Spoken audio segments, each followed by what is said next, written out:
Hey everybody, welcome back to my channel. In this video, I have a very special collaboration with the very talented The Last Coffee Bean.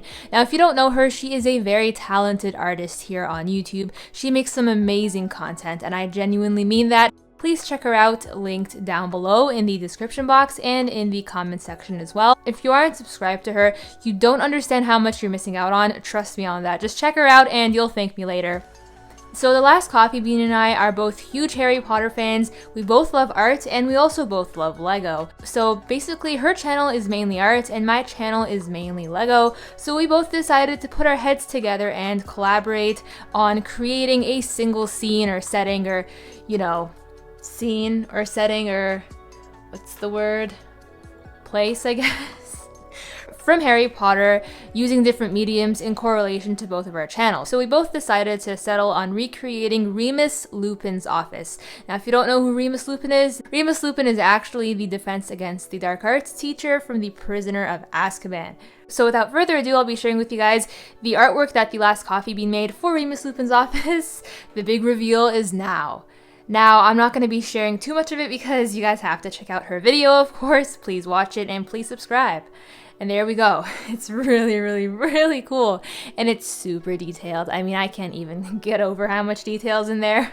She is so talented. Now that your eyes have been blessed with a little sneak peek of The Last Coffee Bean's artwork, I figured it's about time to take a look at my MOC. First of all, before I share with you guys my MOC, I'll be sharing with you guys the reference photos that I used. Now, Lego is very similar to art in the sense that you have to have reference photos to follow in order to create something realistic, if you will. So yeah, now that you guys saw my reference photos and the amazing artwork by The Last Coffee Bean, it is now time to take a look at my MOC of Remus Lupin's office.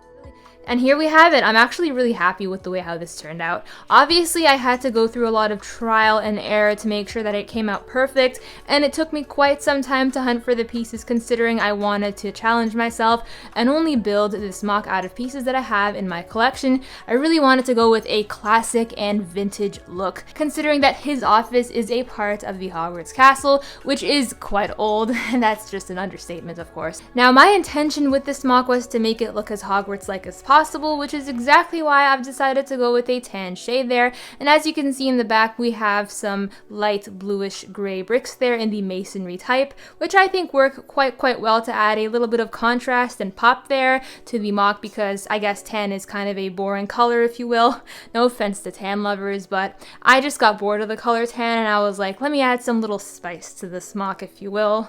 So as you can see here from this side, we have a little staircase going on. I just decided to include that because I wanted the MOC to look not so square, if you will. We also have the little cheese slopes, which really help in creating the staircase-like atmosphere for this side of the build. And in the front there, I've decided to add these little slopes in the dark brown color. Just like I did with adding light bluish gray to the tan, I wanted the dark brown to distract you, I guess, from the dark orange, because seeing too much orange can really cause quite the headache, so yeah. I personally feel like that the odds and ends that I've included in this MOC here really complement each other quite nicely. And yeah, and as you can see here, we have a little mosaic going on there featuring blue and orange, a very trendy color in this MOC, if you will. And I think that it worked out quite nicely. And in the front there, we have the dark tan just popping out there, again, just to add some more geometry because I just don't want it to look too flat. And of course, we have some random wooden pieces on the ground because why not? And the little holes actually continue from the front to this side as well. Now, taking a look at the back of this MOC, we have again the mosaic featured and the back of the masonry bricks. And from the side, we also have some more light bluish gray, some more holes on the side there as well. And it's all covered at the top there with this reddish brown tile-like texture just to make it all smooth. And even at the front there, we just have these tiles. I'll just pop it off. Now that we have the overall architecture of this MOC out of the way, let's take a look at the little details that it has to offer. Starting off with the right side here, just to remind everyone that Remus Lupin is a professor, I have this little chalkboard there with a whole bunch of scribbles from class earlier that day. And I also have a little portrait of Lily and James Potter there, again a reference because Remus Lupin does miss his friend James Potter quite dearly. And I also have a random portrait there from Hogwarts just chillin'. And up top here I have these very nice translucent little bottles here featuring red, yellow, green, and blue. And I think that this really helped the MOC because you know what they say, the more color the better. And of course scattered around this build we have these little candles just chillin'. Not really chillin'. And speaking of Easter eggs, we have our good friend Bogart Snape just hiding inside of that little crate, and you might be wondering, how is he fitting inside of there? Well, the thing is, I've actually cut off his legs. And that worked out quite nicely. And at the front there, I wanted to include this little spiral of newspapers and books because Remus Lupin is known for being quite the messy fella, if I do say so myself. And obviously, you just can't have the Defense Against the Dark Arts office without having a Cornish pixie on the loose. Credit to the one, the only Gilderoy Lockhart. And as you can see from this side, we have a little pot with a plant coming out. And Scabbers just spying on Remus. And right there we have a little chocolate frog just hiding right behind Remus Lupin's chair there, because why not? Remus is known for loving his chocolate.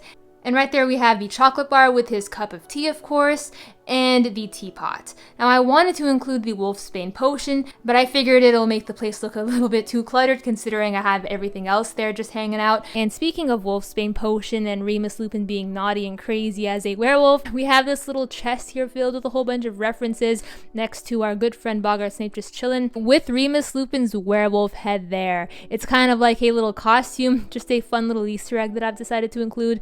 And of course we have the Wolfsbane potion. I know that's not like the exact right color of the Wolfsbane potion, but I was like, you know what, it works.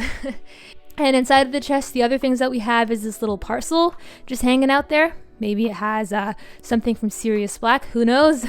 And of course a little bottle from the future that Barty Crouch Jr. decided to drink so he can turn into Mad-Eye Moody. With my random references out of the way that make no sense in the timeline of this MOC, we have this little briefcase here that Remus Lupin brought with him so he can start teaching at Hogwarts, of course, with his stuff, and it's kind of out of scale with the rest of the MOC, but I was like, whatever, let's just include it just for the sake of it. And I guess that pretty much wraps it up for Easter eggs. However, in the back there is more. We actually have this little crate here with a random brain. Whose brain is that? I think it's mine right before an exam. Now here is a bird's eye view of the MOC itself. Overall, I think it turned out quite nicely, and in general, I feel like it's one of my favorite MOCs so far that I've built. Honestly, I had a blast with this video, and with that being said, let's end it. Well guys, that pretty much wraps up this video. Please don't forget to subscribe to The Last Coffee Bean, linked down below. She is so talented. She honestly is such an amazing artist and friend. Please check her out, linked down below. With that being said, I'll see you guys in the next one. Stay tuned as we will be collaborating in the future. We have a bunch of fun little projects between us that we're going to be working on very, very shortly. Don't miss out, subscribe, and I'll see you guys later. Bye for now.